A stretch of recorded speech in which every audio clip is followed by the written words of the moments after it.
Thank you, Chair, Professor Kubla Shob. I'm also delighted to see among participants here Professor Horga from Romanian University. He's a professor of international relations. I look forward to listening to him myself.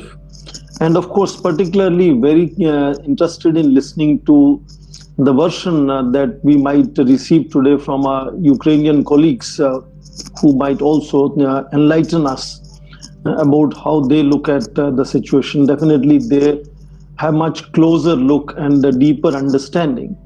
Also, compliments to Dr. Ramesh Ka, the Vice Principal of Bidhan Chandra College, and of course to Dr. Prashant Kumar Sharma, who was in touch with me. I also noticed some of the younger colleagues. I see Dr. Amar Shukla is on my screen. I'm sure there are several other people who have joined us, and I will be really looking forward in case you have some comments or questions to give us later. First thing, I hope you notice very interesting the way hosts have titled today's discussion as roads ahead in plural. It says roads ahead. It doesn't simply say road ahead because there are likely to be multiple roads ahead of us that we have to traverse, first by developing an understanding about those roads, and then of course developing strategies to address some of the new challenges that are coming upon us on those new roads that are deflecting from this first of its kind since Second World War, that a European nation is being pulverized for last 18 days now, the way perhaps no one anticipated that to happen. So very clearly, one would like to locate that whole tragedy in almost middle of COVID-19 pandemic.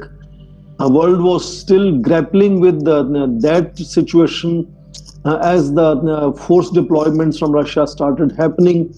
And of course, now we have 18 days of extreme violence on the ground. Both sides obviously have their own versions, their own explanations, and both sides have continued. In fact, not many people expected Ukraine to continue to stand up to Russia for as long as 18 days. And that itself is a kind of a very interesting subject to explore and understand. Both sides are claiming thousands of people killed on the other side. About their own deaths, the estimates are relatively limited. I was just listening to BBC that talks about now Mariupol itself claiming 3,500 people dead. So definitely very large number of casualties on the ground have happened. Now, fourth round of talks is beginning today. This time it is going to be on online video conferencing. And I think whole world, including the direct stakeholders in that conflict, are looking forward to cessation of violence, to some kind of ceasefire, and of course stabilizing of the situation. So basically, I think the world is now beginning to talk about what could be the exit strategy, where both President Zelensky and President Putin can find it acceptable to halt this onslaught where common people are really suffering on the ground.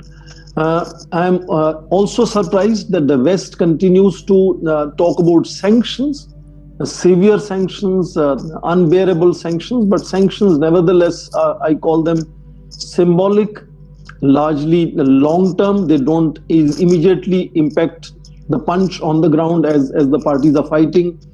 And the West has appeared to be divided house in terms of sanctions, and sanctions even earlier have not been very, very effective. So expecting that using sanctions, they will financially exhaust President Putin one day to consider cessation of this violence is perhaps little ambitious in that sense. And therefore, what is happening in terms of alternative academic discussions is how short of war it is impacting these regimes of sanctions, regimes of nuclear deterrence, democracy itself. It's about 2 years before that President Putin had already described liberal democracy as an idea whose time has passed. He called it outdated.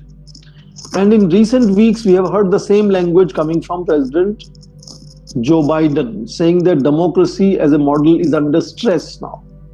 There's a talk about authoritarian democracies now. So the liberal political order, which was built around the axis of democracy, itself is one major road moving ahead, which will throw up many challenges to us.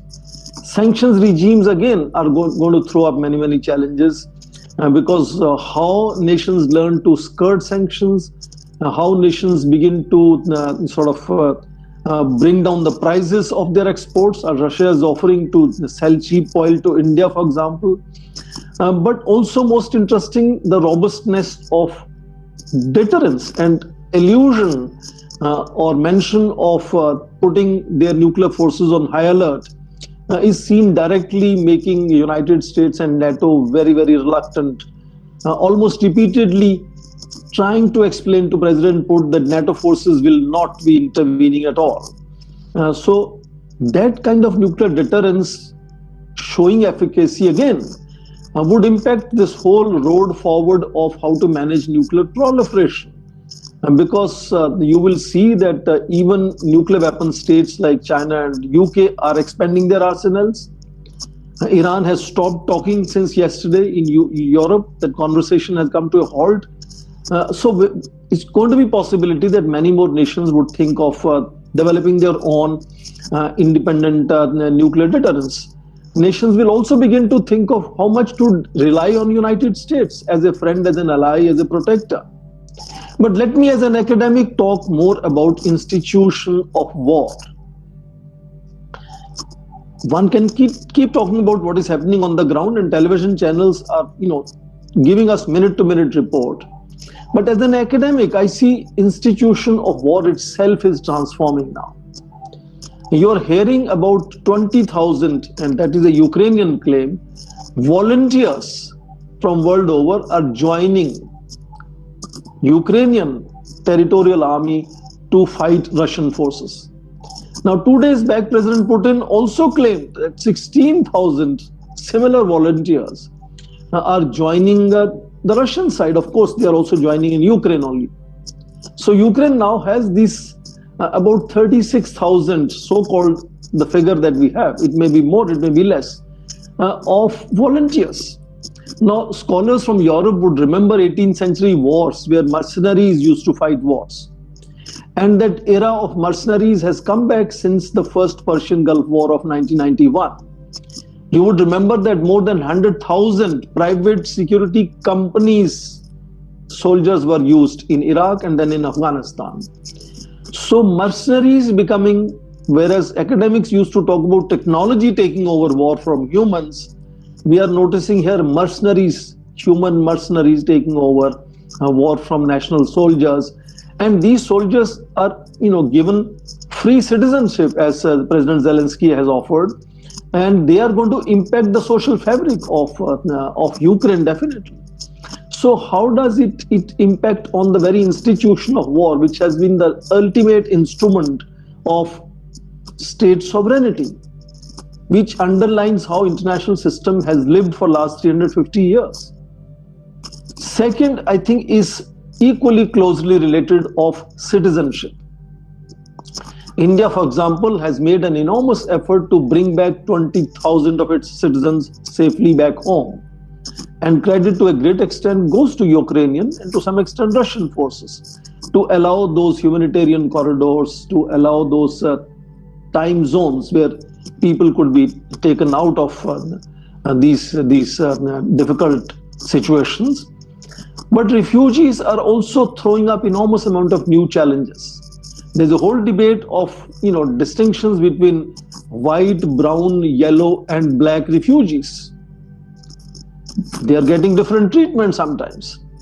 Obviously, unlike refugees coming from Syria, I can understand that EU has been much more active and enthusiastic about dealing with the refugees coming out of Ukraine. I am told about 2.5 million Ukrainians have already left the country For those of us who are not familiar, it's a small country of about how many? 41 million people. And in that sense, people from India should understand it's not a billion plus country, it's a small country. And if you have 2.5 million people walking out of that country, it's a very important part of that population. And what is interesting here is the reception that they are getting. European Union on 7th of March, for example, invoked what they call temporary protection directives, where they are allowing Ukrainian citizens long-term entry into European Union member states. It's very different way of approaching issues of refugees than how Europe has dealt with other refugees. And they can make their own decisions. India also makes its own decisions whenever the issue of refugees comes. But unlike refugees that we have seen flowing from other countries in difficult times, Ukrainian refugees are unique because under emergency, Ukraine has decided that all men between 16 to 60 will stay back home and protect national honor. Perfectly fine. But that means the refugees that are now flowing out of Ukraine are mostly old people, women and children. And then, of course, also those browns and blacks and yellows who are also living in Ukraine, they are also flowing out of Ukraine. So very different kind of refugee population is flowing out. And they are coming out from there, not just people who are not necessarily a most employable workforce, but they are people who are also undergoing trauma of separation. Children are losing on education. Even if EU is making efforts, the language is different, the education curriculum is different. A whole lot of initial financial help is sometimes given, but will that help survive how long? Will that EU enthusiasm stay that long? In fact, Russia also is talking about, its own refugees. All the critiques, anti-war people in Russia are also moving out of Russia. So they have their own set of people who are leaving. And in that sense, one is also hearing that Putin has dismissed about 8 of his generals for war losses. So Putin's population is also undergoing certain kind of an experience. But are they going to be welcome refugees? That is something we need to see very clearly. Meanwhile, the other road, which is perhaps more complex and difficult to tread on and walk, is one of globalization and global markets. One is noticing enormous pressure on various currencies. It's not just the ruble which is getting devalued or depreciating. Even Indian rupee is depreciating. Many other countries' markets are getting impacted and their currencies are getting impacted. And the most noticeable has been the rise in prices of oil. On 1st of December, about $70 per gallon, and now reaching almost $150 per gallon. Brent crude oil is what we normally refer to measure the pricing of oil. Then, of course, there are other commodities, gold, nickel, wheat. Ukraine and Russia are major suppliers of wheat around the world. I think about 30% of the total wheat of the world is produced in these two countries. And then, of course, some things which are extremely valuable and relevant, but not in bulk. But when you talk about the share that Ukraine and Russia have in those critical materials, for example, Russia produces half of world's total palladium. Ukraine produces about 2/3 of world's neon. These are important inputs to create microchips. Some of you would remember during pandemic itself, the microchip production had come under enormous stress. And the immediately affected industry in a major way was the automobile industry. See, you produce and use chips in all technical gadgets that we use today. And if this production gets affected, you can see that critical technology world, particularly in consumer items, will get affected. Industry becomes more visible to be impacted upon, but there are others. Even international trade, the container cost, the container's fee, I'm told, has gone up in some cases up to 10 times. So once you have oil doubling up its cost, that adds to transportation cost of everything else. So nations who are busy, for example, like India, to focus on infrastructure building. 20% of infrastructure building is spent often on transportation. And you can imagine the precious capital of many countries is going to now go into infrastructure building, procurement of energy, procurement of wheat in many cases, procurement of other commodities. And what it means is that softer sectors like climate change, social welfare is going to be impacted across the world. And therefore, most nations are going to look inwards. And this era of protectionism that had started in West from 2008 onwards may actually expand, because people's household purchasing capabilities are going down because of currency devaluations. And therefore, you can notice that economic growth rates, inflation will be there. These are going to be impacting international market in a major fashion. And India is going to be definitely impacted also. Many of these things are going to be really dearer to India. So fundamentally, there are immediate issues, then there are midterm issues, and then there are long-term issues. Let me quickly, in last 2 minutes or 3 minutes, come back to immediate issues. I think the immediate issue, as everyone understands, is to focus on not roads, but one road. When we say road ahead, we normally mean road which provides a solution to immediate crisis. And the road which we need to first focus is the road for peace, for stability, for cessation of violence. And that is what India has been constantly pursuing. India has constantly focused on steering clear from taking sides with any side of the military divide. We are not with Russia, we are not with the United States. We were focusing on humanitarian impact. So, for example, in India's neighborhood, India is supplying humanitarian assistance to Afghanistan without putting the precondition that Taliban must first agree on the benchmarks that India and other international community has placed. Many Western countries are still insisting that they should have inclusive government, do other things, etc., etc. But India makes that distinction. Likewise, in case of Ukraine. Not that India is clearly standing with Ukraine or with Russia, but India stands with people on the ground. And India has started providing Ukraine humanitarian assistance. Second step that India believes should happen on the ground is India's Prime Minister has spoken several times to both President Putin and President Zelensky, asking them to have a direct conversation. But India has also been in touch with all the neighboring countries. In fact, 4 of India's senior ministers were posted briefly in neighboring countries of Ukraine to, of course, facilitate Indian citizens coming out of Ukraine, but also generate certain kind of possibilities where directly there could be a conversation between President Putin and President Zelensky, and they could come to some kind of a term of at least cessation of violence on the ground. That is not serving either Russia or Ukraine. People are dying as we speak. So India is trying to push that kind of possibility, and there are many nations. For example, you have Qatar. Qatari foreign minister is today meeting Putin. And likewise, many other countries, Israel, China, UAE, have looked upon themselves as countries that could mediate.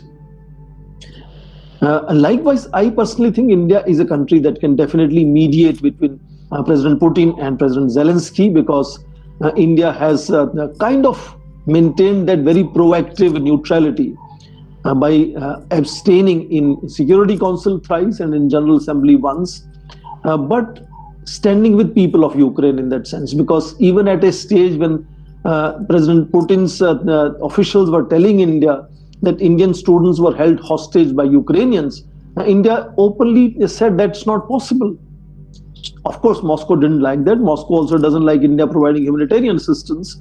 But India is not clearly on either side of the divide. India is basically trying to say people on the ground need to receive some relief and some kind of peace on the ground. And in that direction, India is focusing. And in that sense, I think even if there are many roads which will deliver us lessons, which will lead us into different directions in the future, as I mentioned, the institution of war is getting redefined, and Ukraine's violence is contributing to that redefinition of war. It is redefining deterrence. It is redefining sanctions regime. It is redefining democracy in many ways. And many such institutions will have to be revisited. But first thing, of course, we need to bring violence to end there, find some kind of solution. So far, President Zelensky has offered almost everything that he could, starting from Munich Security Conference. He has said, I'm willing to meet President Putin anytime, anywhere. He's also been saying that, he's even willing to talk about neutrality as far as NATO is concerned. He's even said that, we could also talk about Donetsk and Luhansk regions. President Putin definitely is not looking for these things. He's looking for something more. And he had put up a draft treaty, if you remember, in the very beginning, where he's wanting written security guarantees. And NATO and United States fully understand that this violence can come to halt only if there is some kind of at least beginning of conversation by United States, by NATO, with Putin, with President Putin, so that we can provide him some kind of a face saver. See, how does President Putin put this violence to an end and goes back home? Saying what? What is his takeaway? So he would need a face saving. And that face saving may not come from President Zelensky in that sense. That face saving will come from President Joe Biden, and Joe Biden so far has been avoiding to make any such initiative where he's saying, okay, let us begin a conversation. If not give you security guarantees directly, at least a conversation on security guarantees is something that could create a face saver, because there is enormous pressure even on Putin regime to continuously fight for 18 days, get thousands of people killed, and not have a headway is not something that President Putin ever thought of when he initiated. Of course, most wars, as you all understand, are not fully understood as wars begin. You look at First World War, Second World War. If leaders knew that these will last for 6 years and will become world wars, they will never do those things. So obviously there was lack of correct assessment on side of Moscow and its initiated war. Without realizing how it will go forward. And it has limitations in escalating. Russia cannot escalate it in such a way that NATO is forced to intervene. So what is happening now is that for almost 16 days, staying east of the Dnipro River, President Putin is for the first time now hitting targets in the west of Ukraine to create further pressure on NATO, to begin conversation, begin talks on security guarantees, so that he can have a face saver and go home and say, see, finally they are beginning to talk to me on security guarantees. And I think that is something that we need to see if that can come and when that will happen. But I'm sure my colleagues from Ukraine, and I'm fortunate to have them in this conversation today, will give us some perhaps better analysis of whether that is a possibility or what are other possibilities that they think as to how this conflict can be brought to an end at earliest. Because it's Ukraine which is being pulverized, but to some extent, if you look at various roads that I shared with you are coming out of Ukraine conflict, even every other country of the world is getting impacted by what is happening in Ukraine now. India is getting impacted very clearly, directly. All the prices going up after pandemic economy was shrinking is not a good news for any country. India is definitely disturbed about it. India has officially said, first India said India is concerned, then India said India regrets, and then India said India deplores. So diplomatic language has also over a period of time changed from India as to how India formally makes a statement on Ukraine violence that is on the ground. So let me stop here. Thank you very much for making me part of today's discussion. And with that, I hand it back to Professor Kruglasov. Back to you, sir. Thank you very much, dear Professor Swaran Singh, for your analysis. I appreciate your understanding what is going on, not only in Ukraine, but around. And for sure, I understand the position of India, which is in a very, so to say, delicate position amidst the geopolitical actors and the inspirations and so far.